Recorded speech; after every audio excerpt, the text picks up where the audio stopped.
Welcome to another episode of Successfully Live. I'm your host, Adam O'Donnell, the co-founder of Successfully. Today I'm excited to be here with Tom Lipscomb.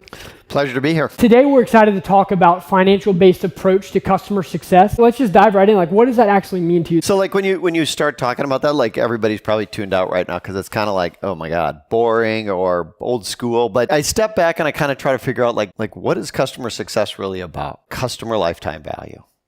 Right? I mean, that is at the heart of the subscription economy, not about the revenues. It's about the profit you make from a customer over the entire span of your relationship with that customer. And since it's profit-based, it makes sense to financially look at some numbers. The financial side of customer success, in a way, it's a framework that helps us understand how we drive value for customers and profitability for our companies. Can you tell us some things that you've done in your past roles to be able to make sure that you're there? Understand where the money's coming from. You rarely see Pareto type 80% of the revenues come from 20% of the customers, especially with startups. At Datanize, 90% of the revenues came from maybe 60, 70% of the customers. What is the basis I have to work with? And then you have to pick some numbers. How much money do I have to spend to renew them? So I like to just step away from customer acquisition costs. It is what it is. My role is in customer success. Once we've got that customer, how do we move forward? And I think the best way to do that is either look at your market or look at your existing customers and start putting them into logical buckets. So once you have that baseline, what are the next steps? I'm going to assume that I'm going to spend 12% of revenue on renewing next year. Where do you get these numbers?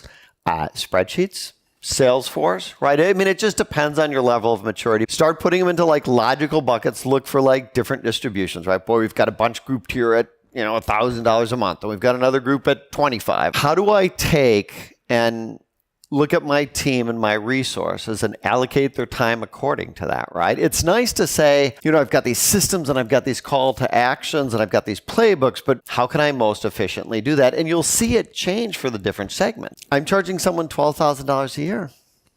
I got $1,000. What do you do with $1,000? Most customer success managers love working with customers, giving them some boundaries around where they should focus their time based on where the value is to us as a company. Kickstart their creativity. Oh, crap. I can only spend really realistically, we need to figure out how in 4 hours a year we take care of these customers.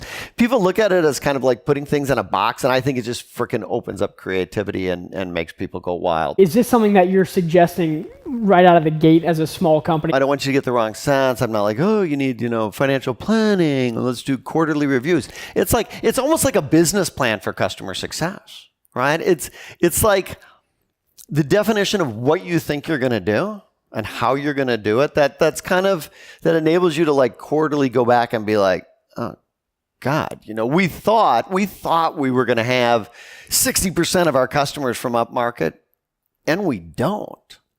So hiring people that are going to spend a lot of face-to-face time, that's just not the reality, right? If the bulk of our revenue is down market, we need people who are talented at building communities. How do you take into account new revenue that you're hoping to generate through upsells with this mindset? Look at these financial things in 3 buckets. We talked about customer acquisition cost, right? Not our bucket, but good to know, because you can get into the strategy thing where you're let's land and expand. Then there's retention costs, which everyone talks about, which we were just talking about. But I think there's a third one, which is expansion cost. Once again, put some guidelines in there and address this issue. Are we going to have an account management team? Are we going to comp sales guys on the deal in year 2 or year 3? What's the plan? How are you going to expand in those accounts? And how are you going to spend money to do that? Understanding when they're interested, they have the need, you can help them more.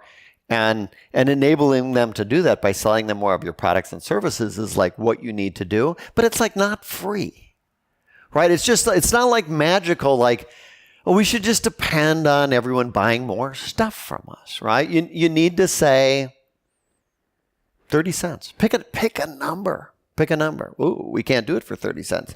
Gosh, we can blow the doors out. We get another $1 of revenue for 30 cents easy. Maybe we should try doing it for 20 cents. Maybe we're spending too much money. Once you decide it's 30 cents, then I can decide how much marketing can I do to my install base. I can decide can I really comp salespeople in year 3 for that? Do I need to? how do you measure the time spent on that account? One, you forecast and you create all your comp plan around it. Once you have that in place, you pick the number, you build the team, and then you start looking at what's everyone doing today? How can you get that? Like, it's as simple as at Data Nice, I went through and asked people independently, like, where they spend their time. Picking not how you measure all their time, but the one thing you think your team is going to do differently across the board or for a segment, and drive them to do that one thing. Let's say QBRs is the thing.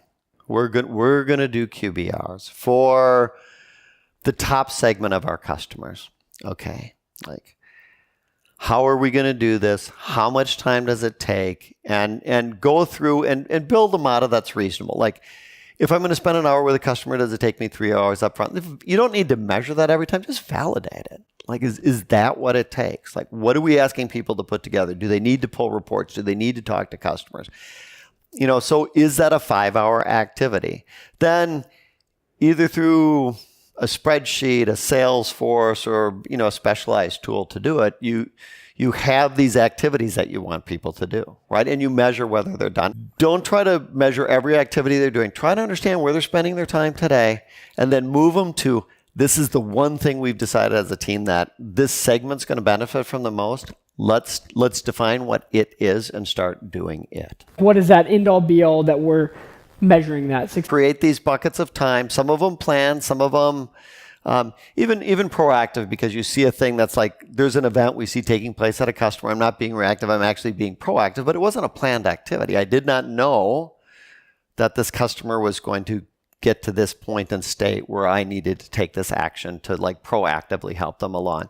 So you've got those buckets. I think at a large scale, you measure them, and you constantly go back to your team between the conversation of, we're doing the right things we plan on doing, but we're having trouble doing them all because there's so much other stuff, quote, we have to do, is the way you go about that. And in reality, like, it's always changing, but once you've created those buckets up front, you don't get into this out of control situation. You can express to your team what our constraints are and where we want to spend our time. And then you can look at things like, why do we spend so much time? And then fill in the blank. Answering phone calls, talking to people about login, troubleshooting integrations, right? Like, where do we spend our time that we shouldn't be spending it?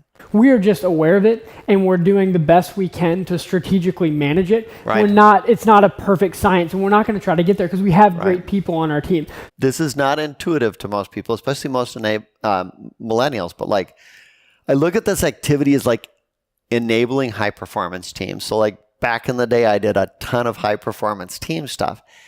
Once you create these frameworks, like, I'm not dictating to my people, you're not robotic. I don't, we don't have this system and it's kicking out. Like, did you have your 17 meetings? Like, I expect you to think, I pay you to think, but you guys need to know what we as a team, like, what are the highest value activities, how we refine those, how we do them more effectively.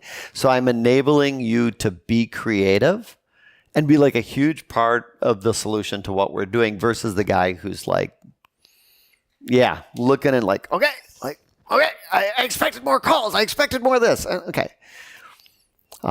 Great. We can measure those things. We can look at them.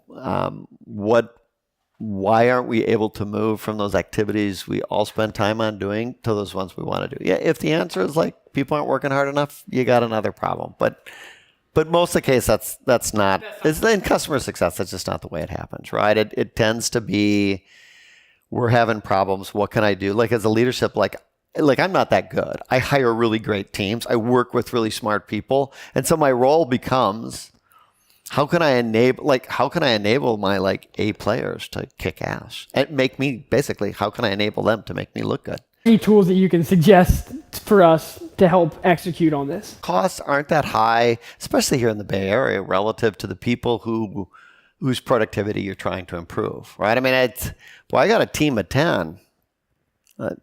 It's easy for me to spend $10,000 a month versus hiring that 11th person. Key to enabling customer success people is good support infrastructure. I encourage all my CSMs to tell their customers, listen, we have this like kick-ass team of support people.